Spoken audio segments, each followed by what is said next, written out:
Hey chicken lover, do you want to impress your friends and family with a delicious and unique recipe? Well, I've got just the thing for you. I did 2 chickens 2 different ways so you can be the judge and see what's the best technique. We got dry brine versus no brine, we got dry rub versus wet marinade, and we got indirect heat versus right over the coals. And then in the end, we go back to back with a taste test so you can see which one's the best. Today we're spatchcocking these birds that don't fly. It might seem intimidating at first, but it's actually really easy. Plus, it makes for a really stunning presentation on the grill and some really sexy shots.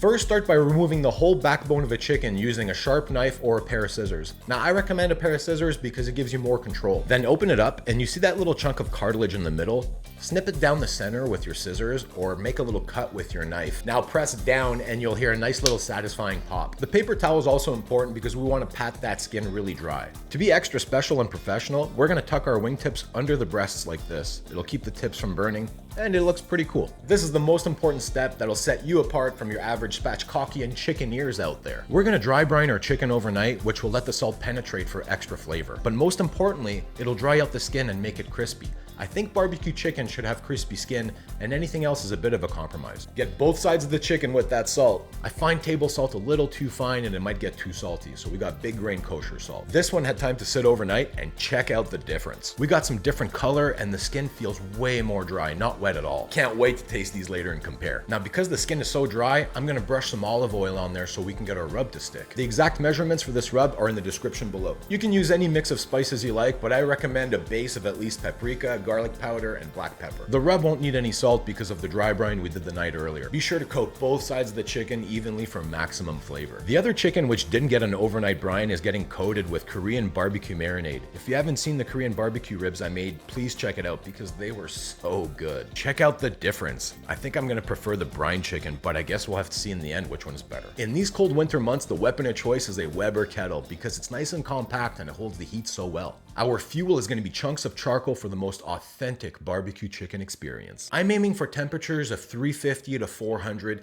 and halfway through the cook, we're going to rotate the chicken. We're going to start by having the legs face the coals. My strategy to fight the cold is running that good size fire. It's going to start off around 400 and slowly taper back to 350, giving me a solid 90 minutes of cook time. Okay, we're 40 minutes in and it's time to rotate the chicken so the breasts face the coals. At this time, we also probe the breast, and it comes off when the breast has an internal temperature of 160, 165 Fahrenheit. Here we are, time has come, breast is at 165, let's pull the chicken off. But wait, there's more. Just like that Wagyu steak I did, we're gonna finish the chicken with butter and we're gonna flip it right over the coals, skin side down so it gets nice and crispy. You don't wanna leave it there for too long, but check it out. We're pretty much done, we just need to let this chicken rest for about 10 minutes before we start slicing into it. That gives us enough time to load our second chicken. I'm gonna try to be a little different with this one and begin the cook right over the coals on both sides to get a little bit of char going on.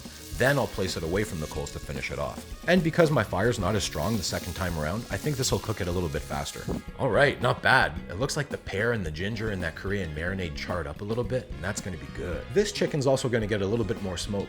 I had 2 pieces of oak sitting under the chicken that was cooking last, getting chicken drippings, and those are gonna be added to the fire for that smoke. Now, same thing again, probe the breast, and we pull this chicken off at 165, just like the last one. We made it.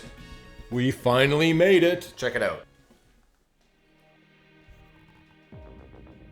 I think the best thing I can do is go section this up. I'm gonna cut the thighs and the breasts apart, the wings. Actually, you know what? Before we cut this up, let's have a little wing right now. Oh, can you guys hear this? Listen. That's some crispy skin. Oh, that skin is super crispy. Look at the breast. That is juicy. Moment of truth, is the breast juicy?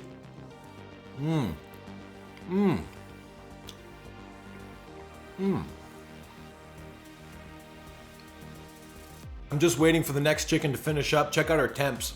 The bottom temp is the breast, and then the top temp is the ambient cooking temperature. I'm happy it went down because I did right over the coals in the beginning on this one. Can't wait to see how the next one's gonna turn out. Here is the second one. Looks pretty good. All right, let's section this thing up and see what the difference is from dry brine to no dry brine. Oh, check it out. Here's the breast. Oh, that's beautiful.